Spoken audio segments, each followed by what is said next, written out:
पहले राजनीतिक दलों की सरगर्मियां तेज हो चुकी और इसी कड़ी में अपना दल की राष्ट्रीय अध्यक्ष अनुप्रिया पटेल का शहर आना हुआ। मैम यहाँ पे आई, क्या उद्देश्य है?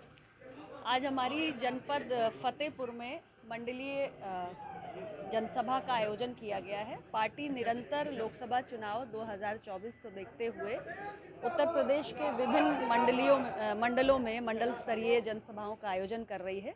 इसी क्रम में आज फतेहपुर और बांदा में हमारे पार्टी के कार्यक्रम आयोजित है। उसी में शिरकत करने के लिए मैं यहाँ पर आई हुई हूँ, वहीं के लिए निकल रहे हैं। मैम, लालकृष्ण आडवाणी और कर्पूरी ठाकुर जैसे लोगों को भारत रत्न दिया गया, क्या लगता है आगामी चुनाव में क्या असर पड़ेगा?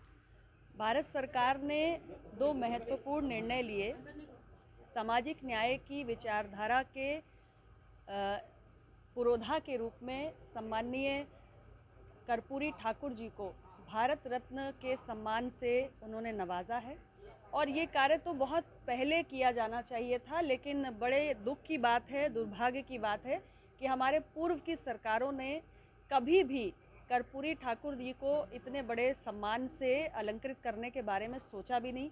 यहाँ तक कि जो पार्टियाँ सामाजिक न्याय की विचारधारा का झंडा बुलंद करती रहीं, कर्पूरी ठाकुर जी का नाम लेकर राजनीति करती रहीं, सत्ता को प्राप्त करती रहीं, कभी उन्होंने भी ऐसे महापुरुष के दबे कुचले वर्ग के प्रति योगदान की चिंता नहीं की।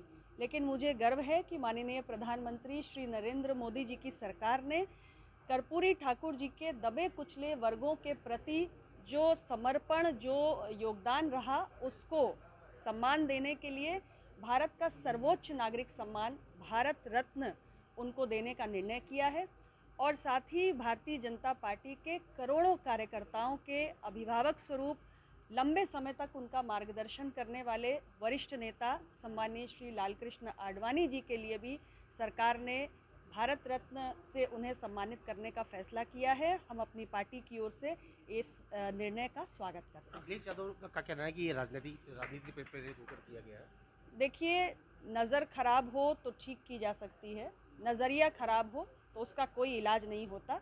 विपक्ष के साथियों के बारे में बस मैं इतना ही कहना चाहूँगी। चलिए, तो ये थी अनुप्रिया पटेल जो कि जिनका शहर आना हुआ है लोकसभा चुनाव से ठीक पहले। उन्होंने साफ तौर पर बताया है कि जिस तरह से लालकृष्ण आडवाणी को भारत रत्न से नवाजा गया है, उसके साथ साथ कर्पूरी ठाकुर को नवाजा गया है, तो कहीं ना कहीं बिना नाम लिए उन्होंने बीती सरकारों के ऊपर उंगली उठाते हुए कहा है कि ये काम बहुत पहले हो जाना चाहिए, लेकिन अब तक ये काम ना होने की वजह से कहीं ना कहीं उन्होंने उंगली उठाई है बीती सरकारों पर। कैमरामैन बलराम पांडे के साथ विवेक दीक्षित, एबीसी न्यूज़, कानपुर।